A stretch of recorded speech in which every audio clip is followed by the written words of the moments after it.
अस्सलाम वालेकुम व्यूअर्स, कैसे हैं आप? उम्मीद करती हूँ खैरियत से होंगे। स्टडी विद बीआरडी में आप सबको खुशामदीद। सीएस 101 की लेक्चर सीरीज जारी है और आज हम कवर करने जा रहे हैं मॉड्यूल 220 से लेके 224 तक। और आज के हम इस सेशन में कवर करेंगे एमएस एक्सेल को। हमारे जो है वो माइक्रोसॉफ्ट के लेक्चर्स चल रहे हैं, जिसमें सबसे पहले हमने जो है वो एमएस वर्ड को पहले पढ़ा, उसके अलावा फिर हमने जो है वो एमएस पावर पॉइंट पढ़ा।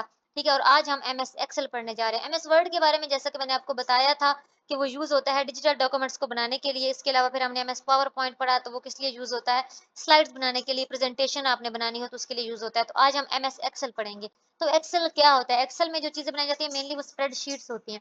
तो वो कैसे बनाई जाती हैं, वो किस लिए होती हैं? तो जैसे हमारे फाइनेंशियल रजिस्टर्स होते थे पहले ज़माने में, आपने देखा होगा कि दुकानों पे या बड़ी-बड़ी जो कंपनियाँ होती हैं, वहाँ पे हर चीज़ का हिसाब-किताब तो रखा जाता है ना कि ये चीज़ आ रही है, फलाँ खरीद रहा है, फ्रांस से हम ले रहे हैं, इतने बंदे ने खरीदी, इतने की आई, इतने की गई। तो जो फाइनेंशियल से हिसाब-किताब रखने के लिए पहले जो है वो पहले टाइम पे क्या होता था, रजिस्टर बनाए जाते थे, ठीक है? बाकायदा बिल्स वगैरह हो गई, हर चीज़ के लिए एक हिसाब-किताब के लिए एक पूरी जो है वो पेपर शीट बनाई जाती थी, एक मैनुअल बनाया जाता था, ठीक है? पहले वो सारा काम क्या है, पेपर पे हुआ करता था। अब वो पेपर जो है वो उसका सैंपल आप लोग ये देख सकते हैं कि ऐसे रजिस्टर पे बने होते थे।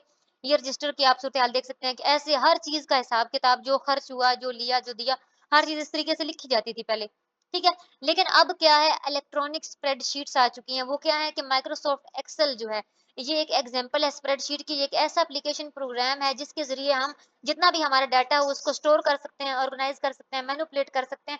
यानी कि हमारे जितने हिसाब-किताब है ना, अब वो एडिंग करनी हो, डिलीट करनी हो, फॉर्मेट चेंज करना हो, जिस तरह से मर्ज़ी हमने हिसाब-किताब रखना हो, हम इस पे रख सकते हैं अब। ठीक है? ये भी बिल्कुल देखने में इस तरह खाने-शाने बने होते हैं, आप जो है वो अपना सारा हिसाब-किताब इस पे लिख सकते हो।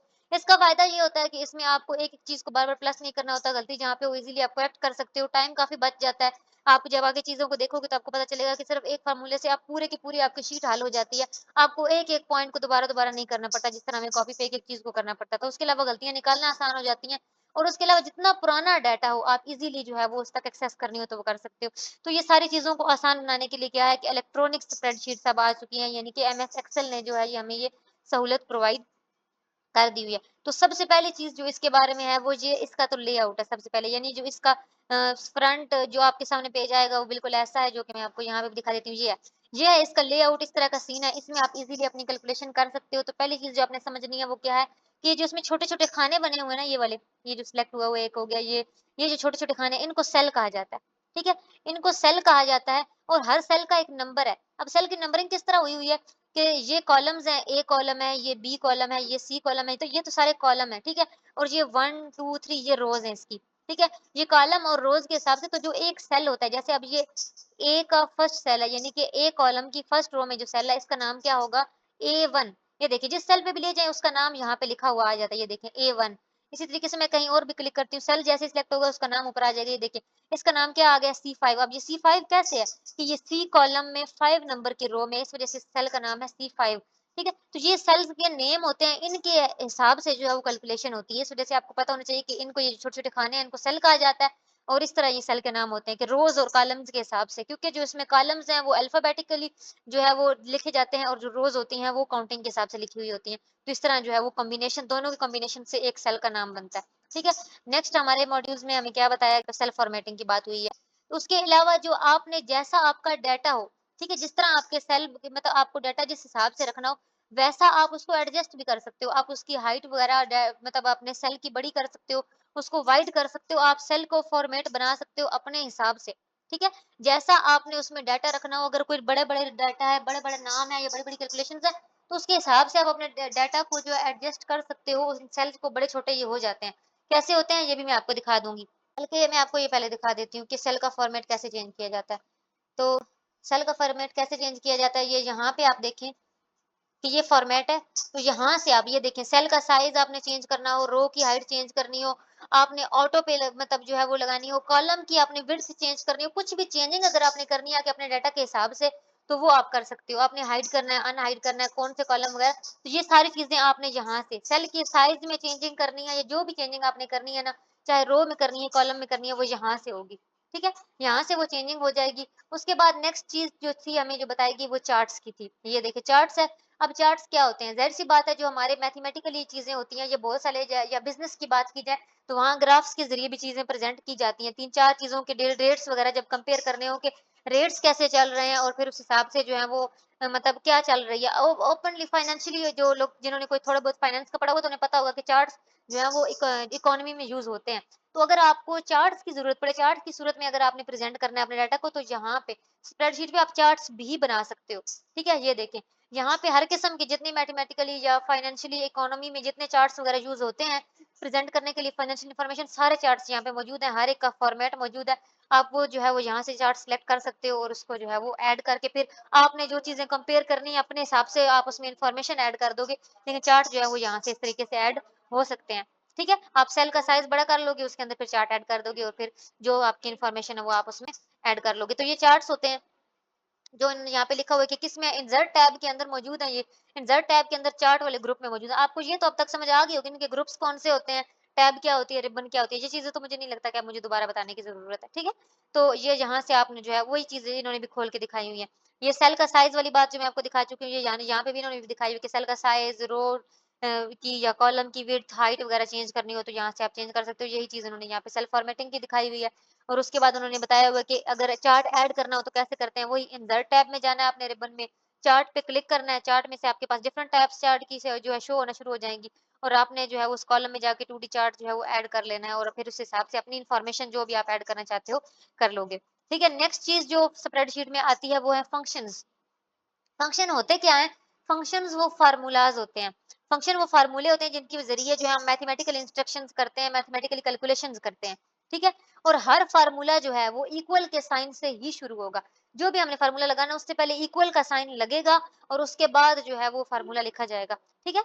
तो ये मतलब इन्होंने यहाँ पे ये चीज़ बताई हुई है। अब ये फ़ॉर्मूले कैसे ऐड होते हैं मैं आपको ये बता देती हूँ। ये देखें, ये फ़ंक्शन की जगह है यहाँ पे हमने फ़ॉर्मूला ऐड करना है, फिर हमारा नीचे जितना भी डाटा लिखा होगा ना, जो यहाँ पे हम फ़ॉर्मूला लगाएँगे वो सारे पे एग्ज़ीक्यूट होगा और वो सारा अगर ऐडिंग कर रहे हैं तो ऐड हो जाएगा, माइनस करना है माइनस हो जाएगा, मिनिमम, एवरेज जो निकालनी हो उसकी, सारे फ़ॉर्मूले मौजूद होते हैं वो लगा सकते हैं। यहाँ से हम जो है फ़ॉर्मूला लिख के सारे पे एक्टिव कर सकते हैं।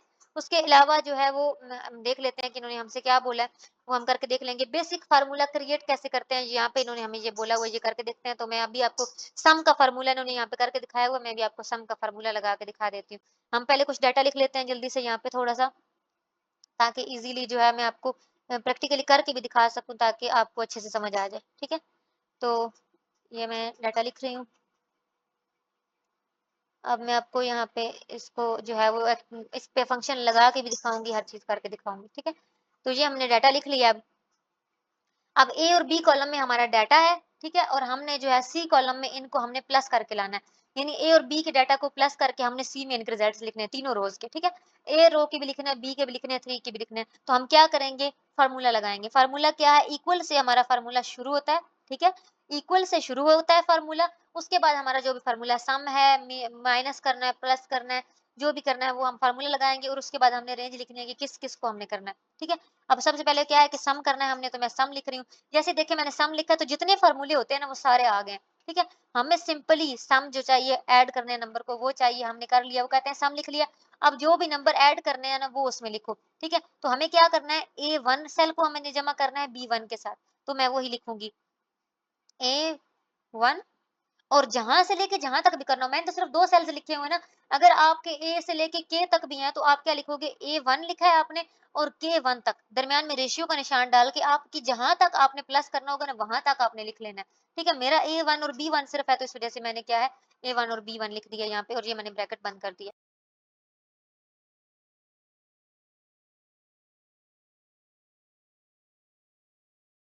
हाँ जी, ये हमारे पास प्लस होके ऐड होके आ गया। ये देखिए, ये मैंने फ़ॉर्मूला लगाया था सम और उसके बाद ब्रैकेट के अंदर हमने वो रेंज लिखनी है कि कहाँ से लेके कहाँ तक प्लस करना है, ठीक है?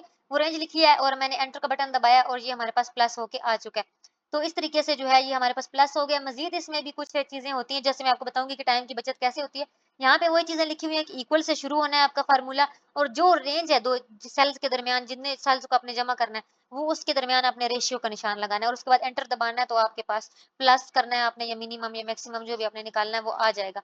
उसके अलावा एक और भी चीज़ होती है फंक्शन के अंदर, वो ये क्या होती है मैं आपको भी दिखा देती हूँ कि अब देखिए, अगर हमने ये नीचे वालों को भी प्लस ही करना है, तो हमने क्या करना है कि सिर्फ मैं ये देखें, ये इसके नुक्कड़ पे लेके गई, यहाँ से मैंने इसको ड्रैग करके मैं नीचे लेके आई, छोड़ा, तो ये नीचे वाले भी जो हैं ये प्लस होके इनका आंसर आ जाएगा।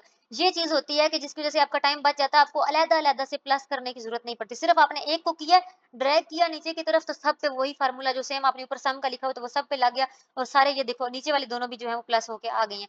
ये चीज़ है हमारे पास, यही चीज़ इन्होंने यहाँ पे अगले 2-3 लेक्चर्स में एक ही चीज़ बताई हुई है।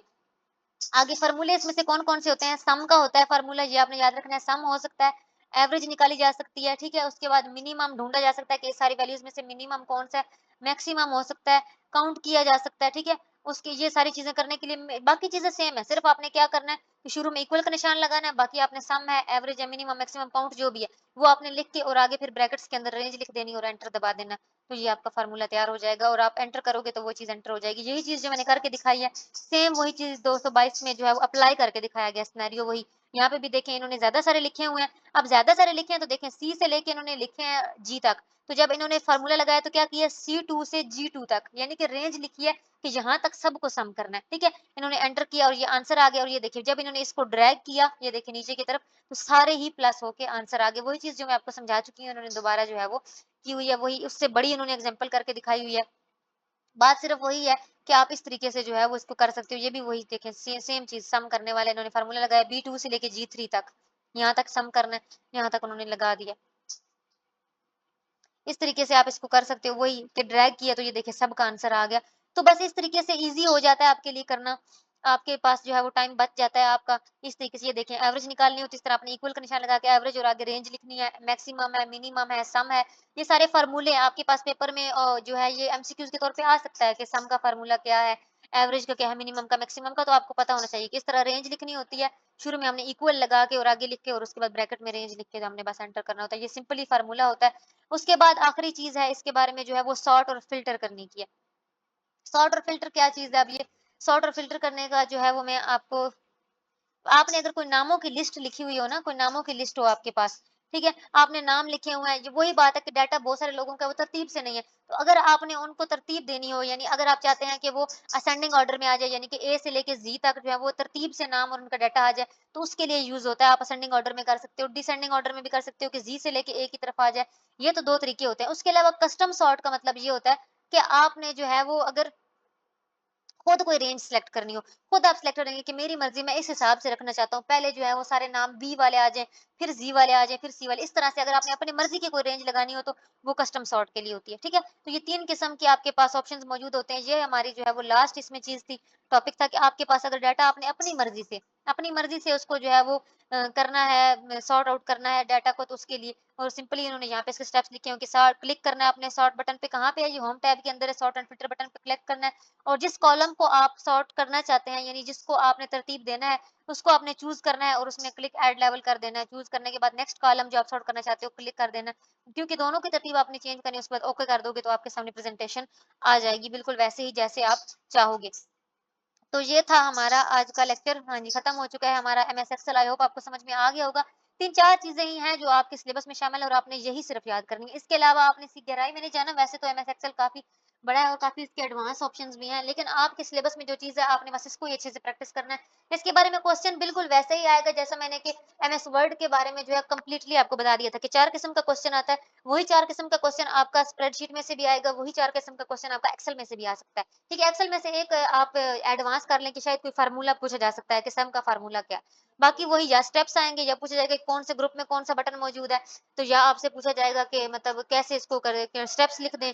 मतलब इस तरह का वही क्वेश्चन जो 4 मैंने एमएस वर्ड में बताए थे, वही 4 क्वेश्चन सब में रिपीट होते हैं, किसी में से भी आ सकते हैं। तो सबकी आपने प्रैक्टिस इसी तरीके से करनी है और वही बात कि आपको याद ज़्यादा करने की ज़रूरत नहीं है, आप बस समझ के जाओगे तो वहाँ पे डायरेक्टली आप खोल लेना, ये चीज़ें मौजूद होंगी, खोल के देख के बता देना। फ़ॉर्मूला भी कोई पूछ ले तो इसी तरीके से आप खोलोगे, जब आप लगाने की कोशिश करोगे तो आपके पास सारे फ़ॉर्मूले आ जाते हैं सामने। जैसे मैंने सिर्फ इक्वल का निशान लगाया था, सम लिखने लगी थी तो आपके सामने फ़ॉर्मूला आ गया था ना, तो आपने वहाँ से फ़ॉर्मूला भी देख के लिख देना कि कौन सी कोई कन्फ्यूज़न की बात नहीं है, याद कुछ नहीं करना, बस प्रैक्टिस घर से अच्छे से करके जाओ। जितनी अच्छे से प्रैक्टिस करके जाओगे, टाइम बचेगा, वहाँ पे ढूँढने में मुश्किल नहीं होगी और आप अपना पेपर जो है वो टाइम से पहले अटेम्प्ट कर लोगे। आई होप आपको समझ में आ गई होगी, कोई कन्फ्यूज़न है तो कमेंट बॉक्स में पूछ सकते हैं। वीडियो अच्छी लगी है तो लाइक करें, शेयर करें, चैनल को लाज़मी सब्सक्राइब कर लें। मुझे दुआ में याद रखिएगा। अगली वीडियो तक के लिए अल्लाह हाफ़िज़।